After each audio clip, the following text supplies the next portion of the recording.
Olá pessoal, a nossa última aula aí de logística internacional e hoje nós vamos ver como funciona o fluxo produtivo e o comércio exterior.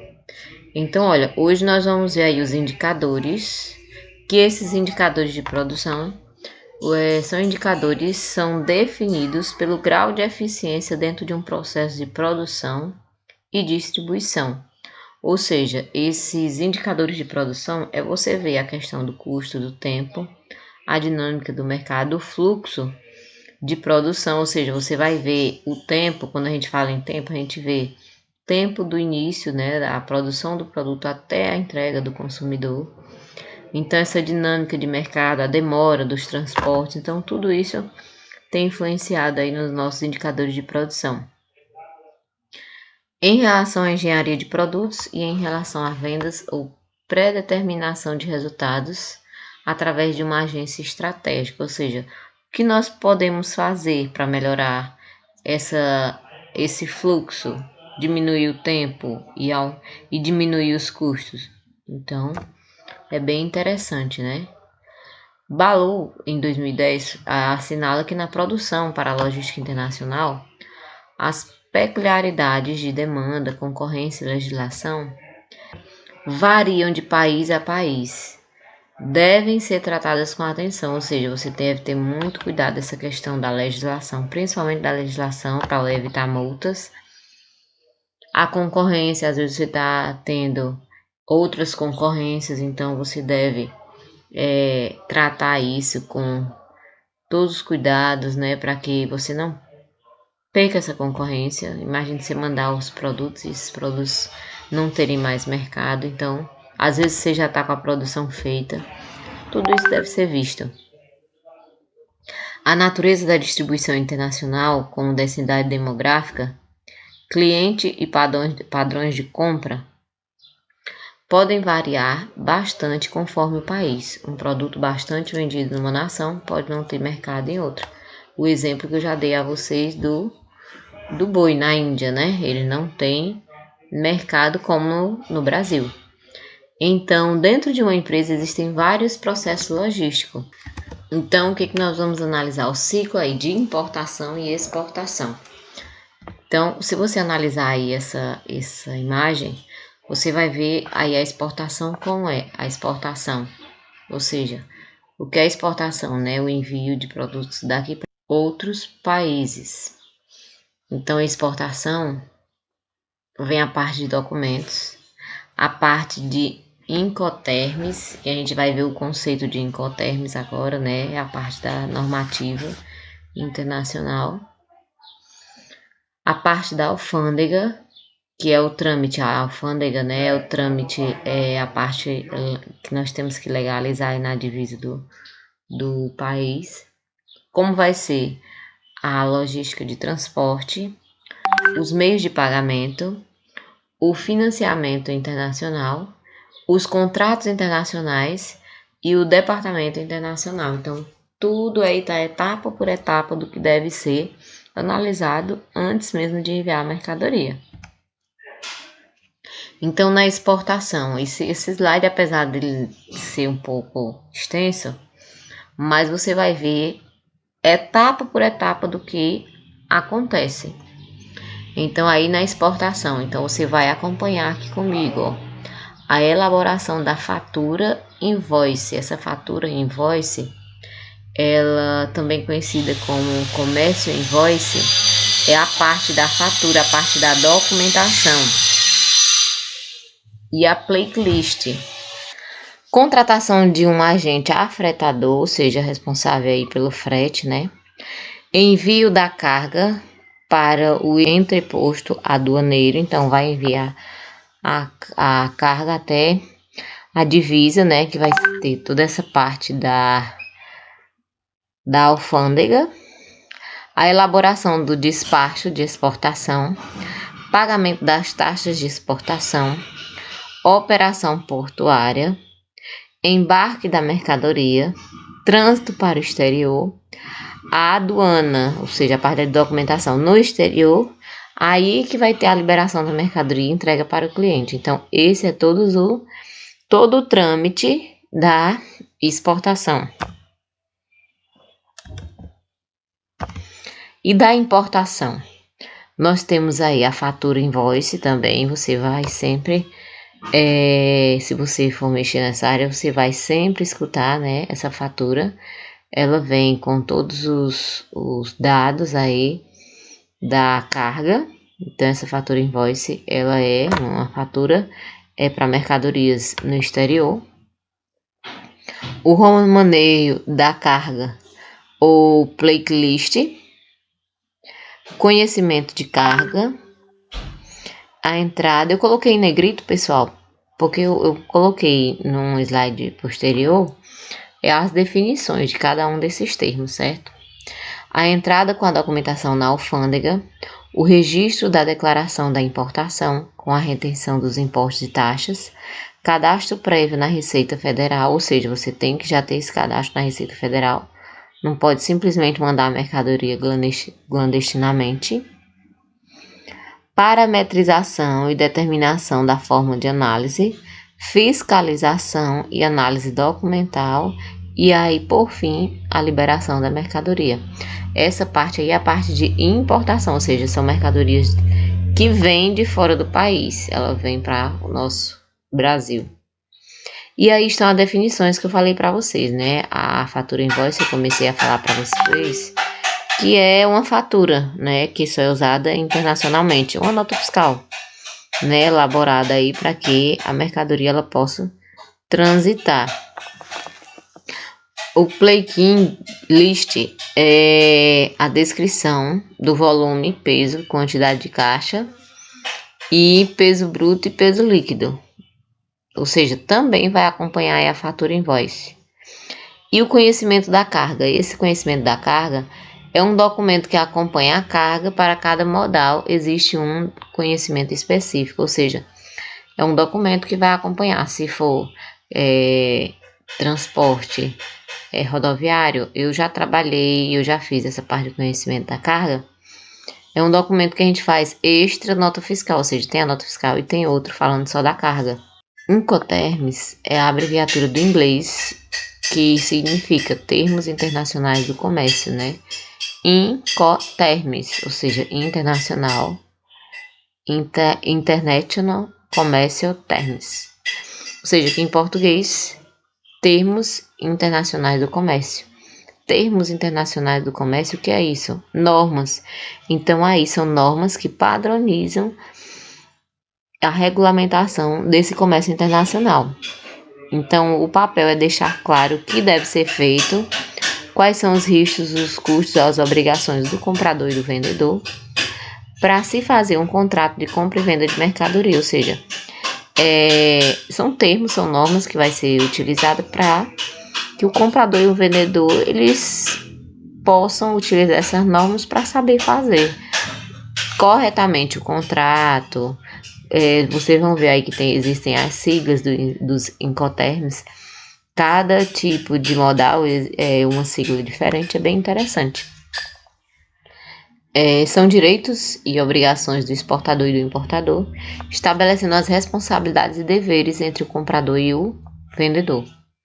Principal função aí dos Incoterms é o local onde o exportador deve entregar a mercadoria, quem deve pagar o frete. Isso é interessante, né? Que às vezes você vende a mercadoria, mas o frete é por conta de quem comprou.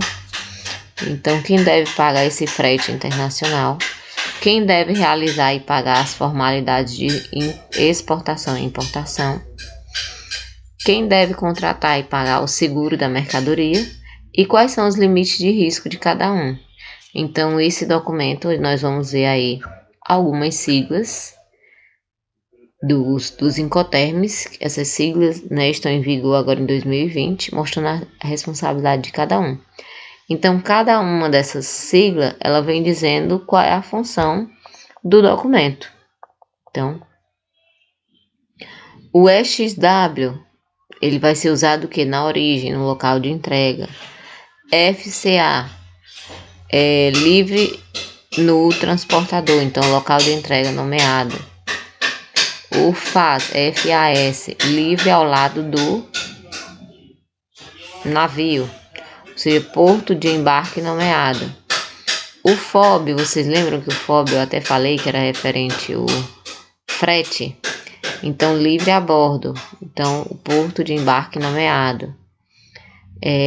CPT, o transporte pago até aquele determinado local. CIP, lembra que eu falei que era referente frete e seguro?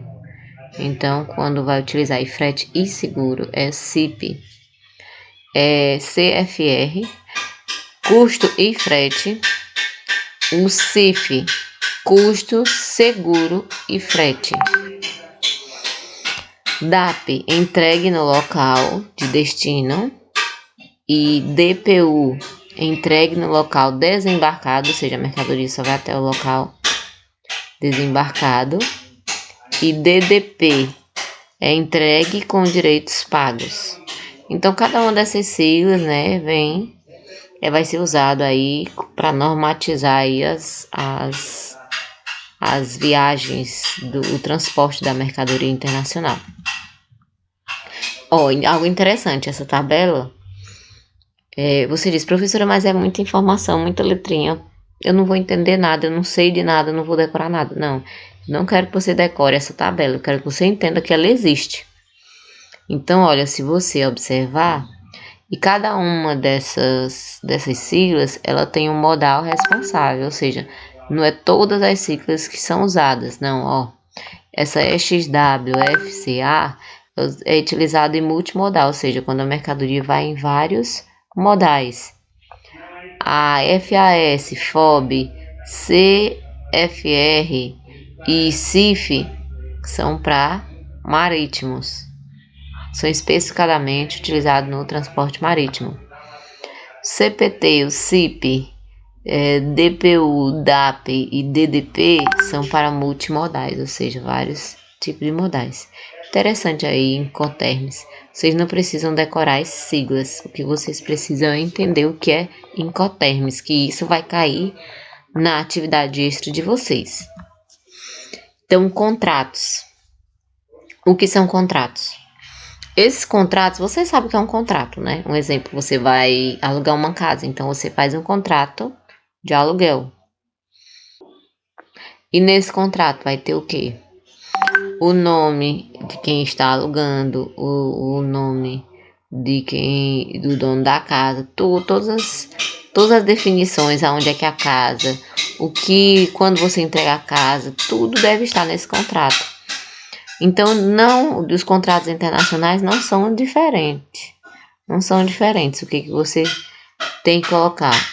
Todos os dados, toda a parte burocrática vai estar, a quantidade, volume, os profissionais, quem foi que comprou, quem produziu, tudo vai estar para que o objetivo é que você tenha o quê? Mais uma segurança para esse ato da compra e da venda de mercadorias internacionais. Claro que isso você vai fazer juntamente com a parte jurídica da empresa, né? Você vai procurar alguém que tenha alguma especialidade nesse setor internacional para que possa fazer esse contrato. E o que é que vai ter nesse contrato? Né? Nessa fatura comercial, precisarão contar as informações básicas, como eu disse a vocês. Quem está contratando, o vendedor, o comprador, a quantidade de mercadoria, onde é o porto, o preço, o valor da fatura, quais são os modais a partir de Incoterms, né? Forma de pagamento. Então, aqui eu detalhei, né? A primeira coisa, identificação das partes, nome completo das empresas, compradoras, vendedoras. A definição, você vai dizer algo óbvio e genérico, ou seja, o que realmente esse contrato ele vai abranger o que? Venda do que? O objeto. O objeto, aí você detalha ainda mais o que é que vai ser feito. É a compra de tantas quantidades, tanto peso, tanto volume, tudo. Quais a forma de embalagem, os acessórios, tudo que vai ser vendido ou comprado. Tudo vai estar no objeto, ainda mais detalhado que na definição. Preço e condições de venda, ou seja, você vai colocar o valor, você vai colocar a moeda, você vai colocar quais são os Incoterms previstos, Tudo que tiver nessa parte de vendas, preço, cotação, a diferença cambial, tudo isso vai estar aí na parte de preço. A modalidade de pagamento, se vai ser por transferência, se vai ser à vista, se vai ser por crédito, cartão de crédito. Qual a forma de pagamento? Estou explicando para vocês de forma curta, né? É muito material, muito slide. Eu estou tentando falar só os tópicos principais para que vocês venham entender. As obrigações da parte, então você vai redigir ali quais as suas experiências comerciais, o grau de conhecimento na área, as obrigações, o que deve entregar, o que deve embarcar do produto naquela data. As garantias, no caso de diferença entre o produto entregue, seja algum problema, quem é que vai arcar com a situação? Tem seguro, não tem seguro? Que é bem interessante, a gente vai ver sobre seguro agora. Então, no caso aí de diferença entre o produto entregue e a solicitação do contrato, a empresa exportadora compromete ao quê? O que ela vai fazer? Em determinado período ela entrega uma nova mercadoria, o que ela vai fazer? Então é bem interessante aí as garantias, né? Caso aconteça isso, né? Então é bem interessante que os pontos estejam bem amarrados. Essas duas partes foram cláusulas de lei aplicável e jurisdição, ou seja, vocês têm que determinar qual jurisdição irá resolver se tiver algum problema depois com esse contrato, qual local, qual comarca. Então a rescisão, né? Se caso o contrato seja quebrado, o que vai acontecer? Quais são os procedimentos? Vai ter multa? O que vai acontecer? Tem que ter quantos dias para rescindir o contrato? O idioma, o correto é mais de um idioma, né? Se for em países com idiomas diferentes. Força maior, né? Essa palavra, né, é uma palavra francesa e ela significa se acontecer algo de força maior, um exemplo, uma guerra, um terremoto, um maremoto, o que é que vai acontecer com a mercadoria? O que ambas as partes vai acontecer? Um vai ficar sem receber, o outro, entendeu? Então tem que estar no contrato. Duração do contrato, fixar um prazo de duração. E solução de controvérsias, algum desentendimento, o que é que vai acontecer? Então tem que haver aí a arbitragem do comércio internacional. E aí, por fim, a gente vai para seguros internacionais. Como eu disse a vocês, podem ocorrer eventuais problemas. Então, é interessante que a carga esteja assegurada. Claro, né? Você sabe que é um seguro que você faz do carro, né? Às vezes até do imóvel. Então, é interessante que você faça um seguro. Então, o seguro ele também é um contrato, mas feito numa companhia de seguradora, em que obriga os segurados a indenizar caso ocorra um prejuízo futuro, ou seja, você paga uma quantia e aquela mercadoria, caso ocorra algum acidente, algum problema, ela está o quê? Assegurada. Claro que não é comum, né? Não é comum, exemplo, um navio afundar, a gente vê, as notícias acontecem dificilmente, esporadicamente, mas o correto é estar assegurada. Então, os tipos de apólice, aí você vai ver a apólice por viagem, você já sabe, né? Utilizado na viagem. Uma apólice flutuante, que é composta por uma série de viagens com validade de 2 meses, ou seja, você paga não por viagem, você paga por um período. É um valor fixo que vai estar assegurado por 12 meses. E uma apólice aberta, que é um cofre que cobre embarques que ocorrem com regularidade e com características conhecidas, ou seja, aquelas viagens comuns que sempre acontece. É algo rotineiro, então ela já tem uma apólice já aberta. E esses contratos, quando você faz o contrato, você tem que ter a descrição da mercadoria, o peso, a embalagem, o tipo, os containers, o número de volume, tudo isso deve estar escrito no seguro. O local de embarque, desembarque, qual é o risco, caso aconteça um naufrágio, você tem que colocar quais os riscos que vai estar coberto esse seguro. Qual é o veículo, então tudo deve estar, o valor do seguro, tudo deve estar detalhado aí na sua apólice. Bom, pessoal, chegamos aí ao fim da nossa disciplina. Foi muito bom estar com vocês. Qualquer dúvida, vocês podem ir pro PV, que eu estarei aí com vocês. E foi uma satisfação, né, estar com vocês. Infelizmente, o final do curso foi virtualmente. Mas não deixa de ter sido uma satisfação ter conhecido cada um de vocês, ter acompanhado um pouco da vida aí profissional de vocês. Desejo que vocês tenham sucesso na vida profissional. Estudem, sempre que tiverem oportunidade, façam novos cursos. E que Deus venha abençoar vocês. Então, vou passar aí a atividade para que vocês possam responder aí dos slides, tá certo? Um abraço, que Deus abençoe cada um de vocês.